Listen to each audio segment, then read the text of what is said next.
Today we have a question from Jared in Queensland. Jared runs a small crew of carpenters working on new builds and renovations. And Jared asks, "Hey Dino, one of my good carpenters just resigned and is moving to another job. They offered him more money and a new ute, and I guess he was just ready for a change. We will part on good terms, and I've made it clear he can come back any time if things don't work out with the new crowd. What are the chances he might come back if things don't work out, and is there anything I can do to make that more likely?" Well, Jared, thanks very much for your question. I used to hate it when a good tradie resigned. I often took it as a personal betrayal. I looked after them so well, and it's so disruptive. It can put your whole business under pressure and create a lot more work for you, the owner. Your good workers can be lured away by promises of big, exciting projects and much higher pay. And from what I've seen, half of these promises never eventuate, and the worker feels unhappy and they leave their new position. But will they come back to you? I lost a very promising young guy in exactly these circumstances. The company that poached him never kept their promises, and they went broke about a year after he joined them. It's very frustrating, but it's part of running a business. As to whether your carpenter might come back if things don't work out, well, our staff turnover was always pretty low, but over the 30 years of running the electrical contracting business, we probably had more than 100 workers come and go for various reasons.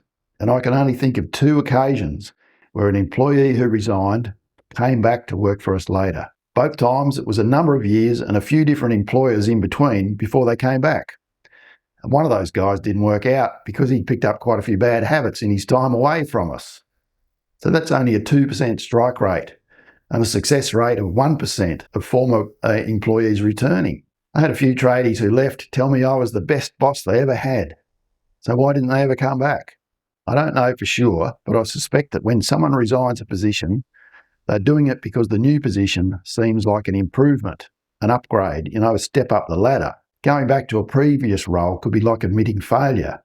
It's admitting they made a mistake by leaving and they had to come back to what they knew before. It feels like taking a step back, even if the conditions and treatment were much better in their old job with you. They don't take that step back. They try and take another step forward in a completely new direction. And what could Jared do to make it more likely his worker might return one day? All you can do is work to make your business a great place to be. Build a culture that meets the 6 human needs I talked about in a previous video. I'll put a link to that video below. Listen to your team members. Act on their feedback.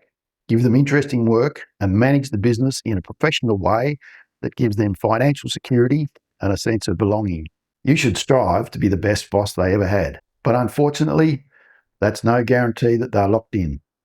People will come and go, and you as the boss have to deal with it and move on too.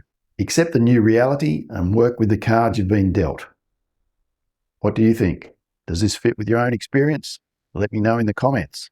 And if you want me to answer a question about running a team of tradies in a contracting business, send me an email using the link in the description below. And as always, thank you very much for listening.